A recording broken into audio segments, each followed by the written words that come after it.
नमस्कार मंडळी, आता आपली सुरू आहेत south India road trip by car. मागचे 2 दिवसांचे ब्लॉग ऑलरेडी आपल्या यूट्यूब चॅनलवर लाईव्ह झालेला आहे आणि आज आहे आमचा दिवस 3रा.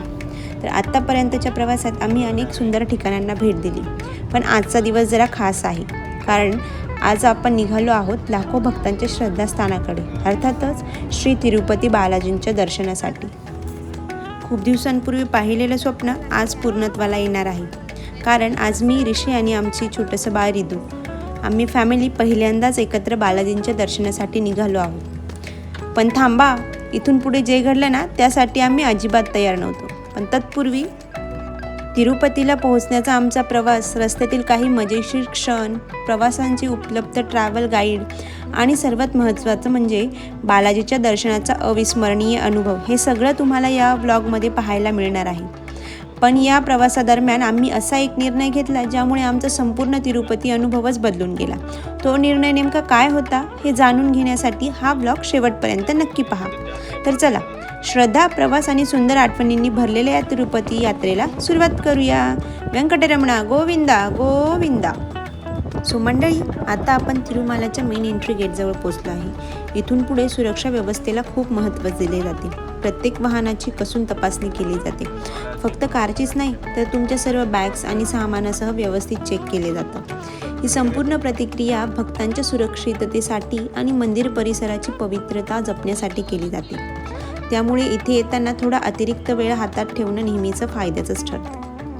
तपासणी पूर्ण झाल्यानंतरच वाहनांना तिरुमालाच्या दर्शनासाठी पुढे जाण्याची परवानगी मिळते आणि मग सुरू होतो तो सुंदर घाटांच्या रस्त्यांचा प्रवास, जिथे प्रत्येक वळणासोबत बालाजींच्या दर्शनाची उत्सुकता आणखी वाढत जाते.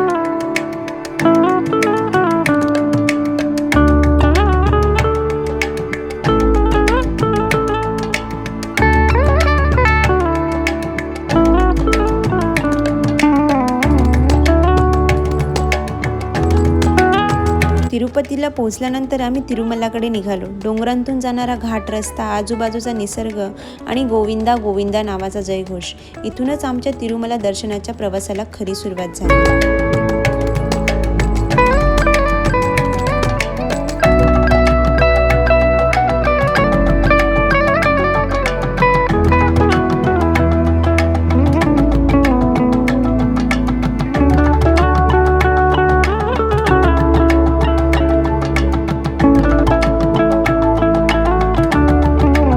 हैदराबाद ते तिरुपती अंतर साधारण 570 ते 580 किलोमीटर आहे आणि हे पूर्ण पोहोचायला आपल्याला 9 ते 10 तास लागतात बाय कार.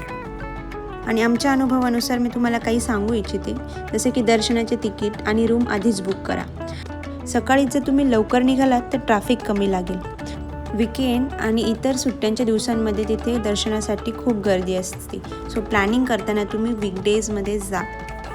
आणि सर्वात महत्त्वाचं म्हणजे जर तुम्ही बाळासोबत तिरुपतीला जाणार असाल तर दर्शनाचं तिकीट किमान 2-3 महिने आधीच बुक करा आणि रूमसुद्धा अगोदरच बुक करून ठेवा. त्यामुळे शेवटच्या क्षणी होणारी धावपळ टाळता येते. तिरुपती दर्शनासाठी तिकिटाचे काही मुख्य पर्याय आहेत, जसे की 300 रुपयाचे स्पेशल एंट्री दर्शन, सर्व दर्शन म्हणजेच फ्री दर्शन, 1 वर्षाखालील बाळांसाठी त्याचे आईवडील आणि बाळाला विशेष प्रवेश मिळतो. इथे फक्त आपल्याला बर्थ सर्टिफिकेट आणि ID प्रूफ दाखवणं आवश्यक आहे. त्यानंतर दिव्य दर्शन, म्हणजे जे भक्त पायी किंवा ज्या स्टेप्स आहेत तिरुपतीच्या तिरुमालाला जाण्यासाठी, तर त्यांनासुद्धा मोफत दर्शन मिळतं. आणि सिनियर सिटीजन किंवा दिव्यांग दर्शन, जसे की ज्येष्ठ नागरिक आणि दिव्यांगांसाठी विशेष व्यवस्था इथे उपलब्ध आहेत. या प्रकारचे विविध दर्शन तुम्ही तुमच्या सोयीनुसार बुक करू शकता.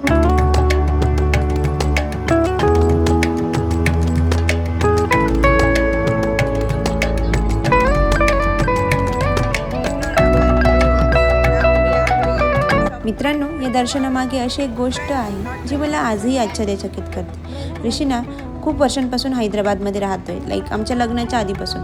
पण तिरुपती फक्त काही तासांच्या अंतरावर आहे, पण तरीही त्याला आजपर्यंत एकदाही बालाजींच्या दर्शनाचा योगायोग आला नव्हता.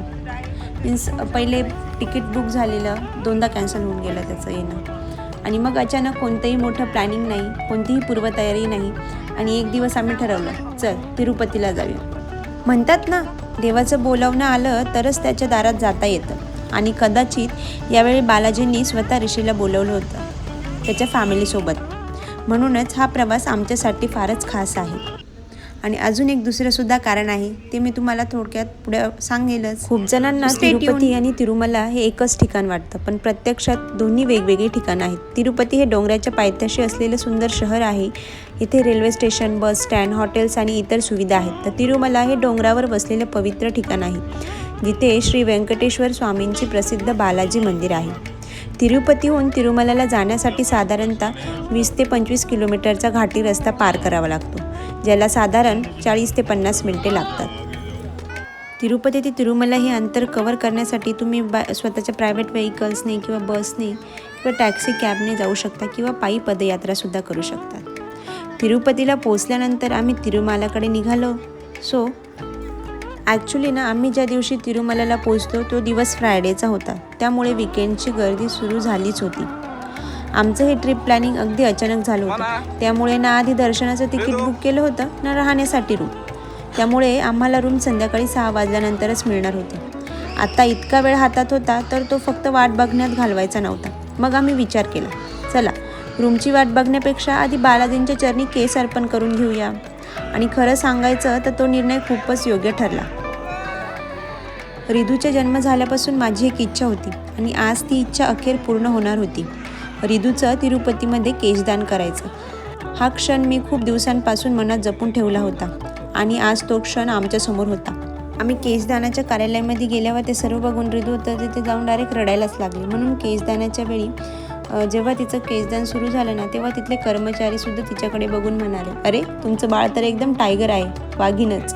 हे ऐकून थोडं छान वाटलं. आणि हो, रिधू पण भरपूर रडली. अगदी लहान बाळ रडतात तशीच. पण इतकं सगळं होऊनही तिला कुठेही लागलं नाही, तिला कोणताही त्रास झाला नाही. आणि त्या क्षणी माझ्या मनात फक्त एकच भावना होती, बालाजींच्या चरणी रिधूचे केस अर्पण करण्याची माझी इच्छा पूर्ण झाली. आणि अशा प्रकारे आमच्या तिरुपती यात्रेतील हा सुंदर, भावनिक आणि आयुष्यभर लक्षात राहणारा केशदानाचा क्षणही पूर्ण झाला. सगळं काही व्यवस्थित घडतंय असं वाटत असतानाच अचानक एक ट्विस्ट आला. कसं तरी प्रयत्न करून आम्ही संध्याकाळी 6 वाजताची रूम मॅनेज केली होती, पण काही कारणास्तव ते बुकिंग अचानक कॅन्सल. आता आमच्यासमोर एक नवीन प्रश्न उभा होता, रूम कुठे मिळणार? कारण इतकी गर्दी होती की अजूनपर्यंत आम्हाला राहण्यासाठी रूम मिळालेली नव्हती. त्यामुळे आता आमची मोहीम होती तिरुमलामध्ये रूम.